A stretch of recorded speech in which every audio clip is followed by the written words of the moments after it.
Welcome to CTC, a professional team for money.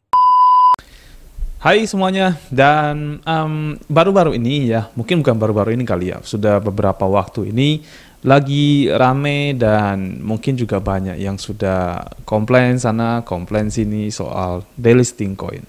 Ya, dan delisting coin ini ya memang sih menjadi sesuatu yang kayaknya kurang enak banget ya. Kenapa? Karena pas kita trading, lagi jalan, lagi trading, kemudian delisting. Ya, jadi kalau teman-teman sedang floating saat ini, floating minus, lalu ketemu dengan delisting lagi, ya seolah-olah itu kan jadi rugi banget ya. Betul, kalau memang kita sedang terjadi keadaan seperti itu dan kita belum profit ya, artinya kita baru trading sebentar, kemudian terjadi seperti itu, maka kita akan mengalami kerugian teman-teman dengan delisting ini ya. Dan perlu teman-teman ketahui bahwasanya delisting ini sepenuhnya adalah kebijakan dari Binance ya. Jadi delisting ini tidak ada hubungannya sebenarnya dengan aplikasi. Ya, aplikasi trading manapun tuh tidak ada hubungannya dengan delisting karena delisting ini pure murni kebijakan dari Binance ya.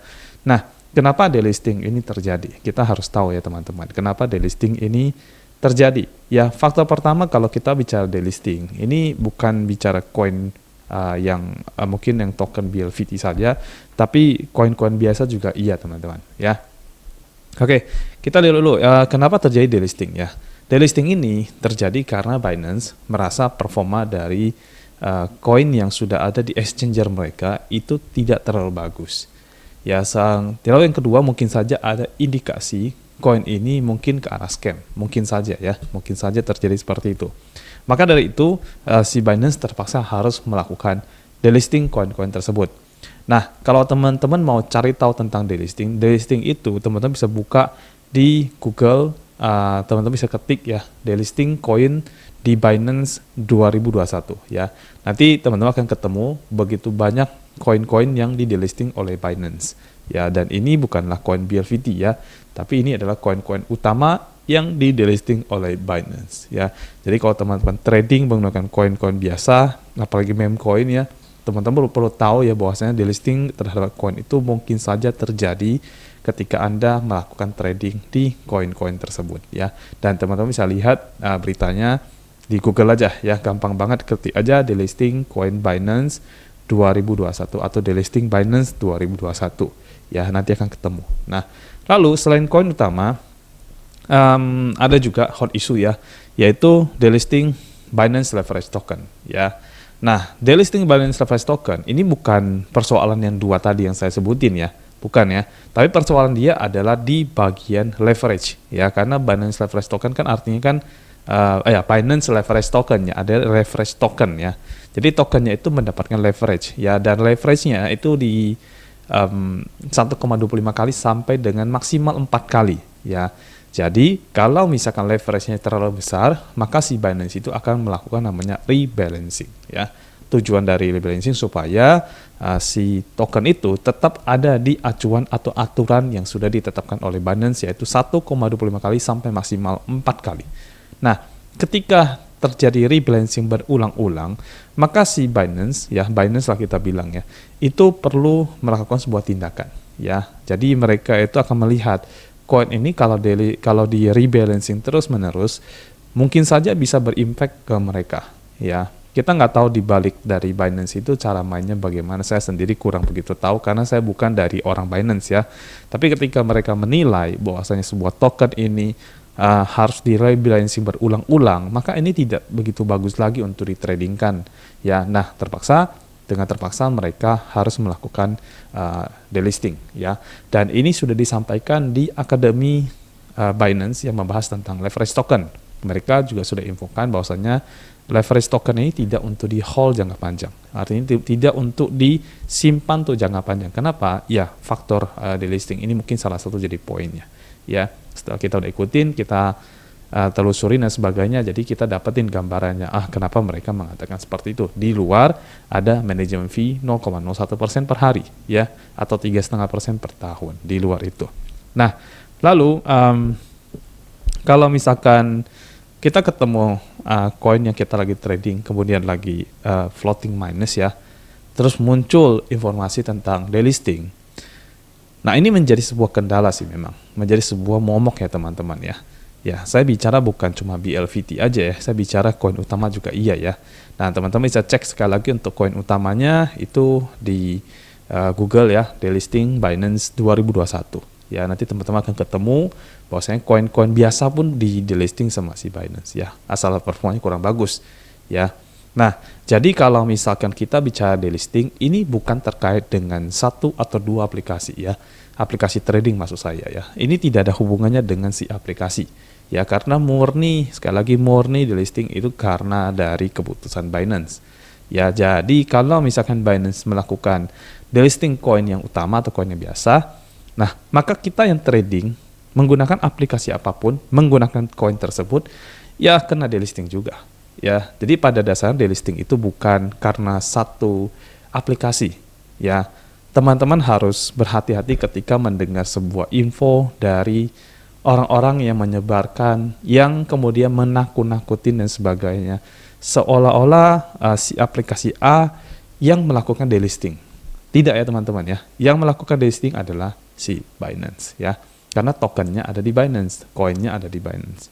Ya, aplikasi trading hanya bantu kita untuk trading. Tidak ada hubungannya dengan delisting ya, penambahan koin dan sebagainya. Tidak ada hubungannya. Delisting itu murni dari Binance ya. Lalu bagaimana solusinya ketika kita mendapatkan token atau koin kita itu di delisting ya? Nah, satu-satunya cara adalah teman-teman melakukan suspend buying atau stop margin call ya. Lakukan itu ya, artinya sih sebenarnya stop buying lah ya, artinya dua-duanya itu berhenti beli ya. Kenapa? Ya karena kita udah tahu koinnya akan di delisting nanti. Jadi lebih baik kita berhentikan dulu untuk tidak melakukan pembelian. Ya supaya apa? Jangan nambah stok koin dong. Udah tahu koinnya mau di delisting, masa dinambah lagi stok koinnya. Ya jadi kita stop buying supaya tidak terjadi pembelian lagi karena memang koinnya sudah mau di delisting. Ya. Lalu yang kita harus lakukan adalah kalau misalkan koin tersebut mengalami kenaikan harga, ya maka di harga-harga tingginya dia sebaiknya kita jual atau kita lepas, ya. Kalau misalkan ternyata mendekati hari-hari H delisting, koin itu mengalami peningkatan dan akhirnya terjual semua, berarti itu bagus teman-teman. Ya artinya, oke, kamu delisting tapi koin saya habis terjual, jadi ya hitung-hitungannya saya profit lah. Nah, lalu bagaimana dengan teman-teman yang tidak terjual semua koinnya? Artinya masih ada koin-koin yang mengalami floating minus. Ya, kalau misalkan mengalami floating minus, yang teman-teman perhatikan adalah selama teman-teman trading di koin tersebut, ya di token tersebut, teman-teman sudah mendapatkan profit atau tidak. Ya, kalau sudah mendapatkan profit, nah kalaupun di delisting berarti tidak masalah. Kenapa? Karena kita istilahnya kayak di-cut, tapi cut-nya cut profit teman-teman. Ya, jadi floating kita itu lebih kecil dibandingkan profit yang sudah kita dapatkan selama ini ya dengan trading menggunakan koin tersebut atau trading secara keseluruhan. Contoh ya, saya kasih contoh. Saya waktu itu trading menggunakan one inch yang leverage token ya. Jadi one inch up dan one inch down. Ya, dan selama sebulan itu saya dapat profit kurang lebih 42% teman-teman. Selama 1 bulan itu ya. Modal saya ya waktu itu sekitar 10.000 lah. Oke, 42% saya dapetin dalam waktu sebulan itu. Lalu ada berita kemudian dari Binance yang mengatakan one inch itu yang up dan down itu akan di delisting di tanggal sekian bulan sekian. Saya udah lupa juga sih ya tanggalnya. Tapi dia mengatakan tanggal seperti itu ya. Ada tanggal sekian sampai tanggal sekian. Oh dia akan di delisting dan sebagainya. Nah lalu seiring berjalan waktu saya lihat ada one inch yang saya lupa ya, yang down kalau nggak salah, akhirnya kejual sampai habis. Ya, jadi saya tinggal sisa satu yang one inch up waktu itu. Nah, mendekati hari H delisting, saya punya floating minus masih sekitar 1.700-an dolar untuk koin one inch up. Ya, 1.700-an dolar untuk koin itu. Nah, waktu saya cek dalam sebulan itu, saya sudah profit sekitar 4.200-an dolar, teman-teman. Ya, jadi kalau dihitung-hitung, kalau misalkan delisting saat itu, ya saya berkurang 1.700 dari 4.200 yang saya dapatkan. Jadi hitung-hitung delisting itu saya tidak rugi juga ya, saya tetap profit teman-teman. Nah, yang penting kuncinya di sini adalah kita tetap harus profit konsisten. Yang penting kuncinya adalah itu ya. Nah, mungkin kita agak sial ya, kita bilang agak sial kalau misalkan kita baru trading belum lama, terus kemudian si koin tersebut akhirnya harus di delisting. Ya, oke lah, itu mungkin kita sial sekali ya. Tapi kalau seandainya kita trading dengan koin-koin yang cukup baik, yang punya volume perdagangannya besar, maka kemungkinan untuk di delisting itu akan jadi sangat kecil, teman-teman. Ya, jadi kalau misalkan teman-teman ada nanya tentang tips-tips dan sebagainya, maka tips saya adalah kalau misalnya teman-teman mau trading menggunakan koin ataupun token leverage ya, Binance Leverage Token atau BLVT, maka saran saya adalah teman-teman harus trading dengan koin-koin yang punya volume perdagangan yang cukup besar. Ya, seperti kita tahu ada BTC, itu besar sekali ya. Jadi kalau kita bicara BTC bisa nggak di delisting? Ya kemungkinan bisa, tapi kecil banget kemungkinan ya. Sangat kecil kemungkinan. BTC up, BTC down juga sama. Kecil banget lah kemungkinan sampai dia akhirnya di delisting ya. Jadi kalau kita trading menggunakan BTC, ya kita bisa dapat suatu kepastian bahwasanya ya ini kecil kemungkinan untuk delisting, sehingga kita trading pun tenang dan aman dan nyaman ya, seperti itu. Jadi volume perdagangan yang besar ya. Contohnya kayak BTC, berarti BTC up, BTC down. Lalu ada ETH, ETH up, ETH down. Lalu ada lagi yang XRP yang dari Ripple ya, XRP up, XRP down. Ada dari Polkadot, dot up, dot down, lalu Cardano ada up, ada down, ya. Dan masih banyak lagi koin-koin. Nanti teman-teman bisa lihat di 10 besar aja, cari aja kalau nggak yang 10 besar aja kalau nggak untuk ditradingkan. Jadi koin-koin yang 10 besar yang punya volume perdagangannya mungkin yang paling besar. Nah, teman-teman bisa trading dengan koin-koin tersebut, ya. Tapi kita harus ingat ya, koin-koin yang punya volume perdagangan besar biasanya tidak terlalu volatil sekali, sehingga kalau kita trading menggunakan koin-koin yang volatilitasnya tidak terlalu besar, maka profit kita juga tidak besar, teman-teman. Jadi kalau ditanya ya, lebih aman, oke, profit juga lebih kurang. Ya, kalau kita mau ambil resiko, kita bisa ambil trading di meme coin, tapi volatilitasnya cukup besar sekali, teman-teman. Ya, jadi itu sangat berpengaruh. Ya, makanya ketika teman-teman trading, coba perhatikan dulu kira-kira teman-teman mau fokusnya kemana, keamanan atau di high profitnya. Tentu saja high profit, high risk juga ya. Jadi kalau kita trading di coin meme, ya sangat beresiko juga. Apalagi kalau misalkan yang coin BLVT-nya ini dia punya volumenya tidak terlalu besar, ya itu jelas lebih berisiko untuk di delisting, teman-teman ya. Jadi itu yang saya sampaikan ya. Lalu nah, trading di dunia trading ya, kalau kita bicara spot market ya, itu juga tetap berisiko, teman-teman ya, cuman lebih rendah resikonya. Kenapa? Karena tidak seperti di future yang kita bisa mengalami namanya margin call ya. Kalau di spot market ya, kita paling akan mengalami nilai floating ya, tapi kita tetap stok barangnya, stok koinnya ya, kecuali ditambah delisting. Nah, ini yang baru ini, delisting ini jadi momok sih memang ya. Sebisa mungkin sih kita berharap Binance itu tidak sering melakukan delisting sebuah koin atau token mereka lah ya. Karena apa? Karena itu sangat tidak bagus untuk kita ya. Kalau dia lakukan begitu ya, jelas floating minus kita akan jadi sebuah kerugian ya, dan itu sangat berpengaruh ketika kita trading, teman-teman. Nah, kalau misalkan teman-teman mendapatkan info-info dari luar sana, ya dari orang-orang yang menyampaikan dan sebagainya, kita harus tahu sih motif dari orang itu apa. Yang pertama, ya apakah dia memang menyampaikan itu dalam hal untuk menakut-nakutin? Kalau mereka fokus di afiliasi, mereka lagi berusaha untuk memprotek Anda supaya Anda tidak melirik ke yang lain mungkin, ya. Dan kalau untuk yang seperti itu, sebaiknya Anda tidak mendengarkan full dan mereka. Ya, saran terbaik kami itu adalah lakukan research sendiri, atau biasa kita singkat dengan do your own research. Ya, jadi jangan mentah-mentah mendengarkan perkataan orang yang Anda telan 100%, kemudian Anda percaya 100%. Ingat loh ya, kalau misalkan suami dan istri lagi berantem, kalau kita hanya dengar istri saja, kita akan merasa istri itu benar. Kalau kita hanya mendengar suami saja, ya kita akan merasa suami itu benar. Paling bijak adalah kita dengar dua-duanya. Dari situ kita akan tahu mana yang jadi masalah tengahnya.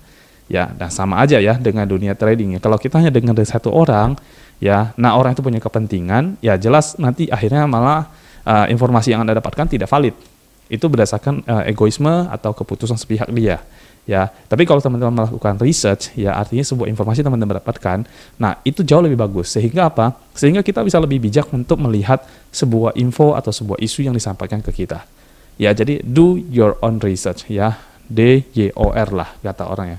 Ya, itu teman-teman lakukan karena itu penting banget ya. Jadi kalau kita dapat info, wah delisting gara-gara si aplikasi ini bla bla bla, ya kemudian teman-teman harus cek dulu lah. Yang paling benar ada begitu. Karena kita tidak tahu motif dari orang tersebut ya. Kalau orang itu memang niatnya baik ya syukurlah. Tapi kalau niatnya tidak baik dan memang hanya untuk kepentingan afiliasi dan segala macamnya, menurut saya teman-teman perlu melakukan riset sendiri. Jangan sampai termakan dengan perkataan satu atau dua orang. Ya, konfirmasi dulu, cari tahu. Di dunia yang serba online sekarang itu cari informasi itu gampang. Ya, asal teman-teman tidak malas untuk cari informasi, maka teman-teman akan dapatin begitu banyak informasi. Ya, dan informasi ini menurut saya bagus sebagai bahan pertimbangan dan nanti teman-teman bisa mengambil keputusan yang bijak untuk teman-teman melakukan apa ke depannya. Ya, jadi pesan saya kurang lebih begitu teman-teman. Yang soal delisting ini memang jadi momok, tapi kalau kita bisa konsisten profit, sebenarnya tidak terlalu jadi sebuah masalah besar sih. Asalkan memang koin-koin yang kita pilih itu jangan koin-koin yang volatilnya tinggi sekali, volumenya rendah sekali, ya, dan itu nanti beresiko untuk di delisting. Termasuk juga kalau koin-koin yang kita pilih itu adalah koin-koin yang bukan koin terkenal, terus volumenya tidak terlalu besar, ya nanti performnya akan kurang kan. Kalau performnya kurang, otomatis si exchanger pasti akan melakukan delisting. Ya, atau mungkin saja koin itu dirasa berpotensi untuk scam. Ya, kalau dirasa seperti itu bisa saja pihak Binance akan melakukan delisting. Ya, karena Binance kan perlu menjaga nama baik mereka ya. Jadi mereka juga tidak mau sampai nanti ada koin-koin yang masuk tuh scam.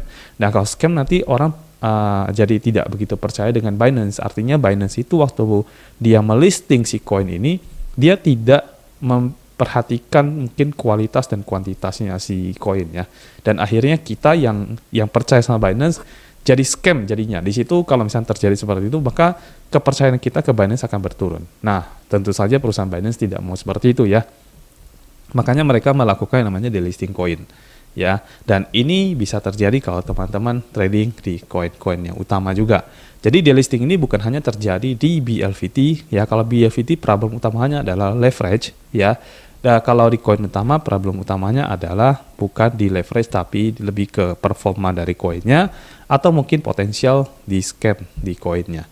Nah, terpaksa harus di delisting oleh Binance. Ya, jadi informasi soal delisting ini mudah-mudahan bisa memberikan gambaran buat teman-teman. Jadi kalau teman-teman dapatin info-info tentang delisting untuk menakut-nakutin dan sebagainya, nah better sekarang lakukan riset sendiri. Nanti teman-teman akan tahu yang sebenar-benarnya. Welcome to CTC, a professional team for our money.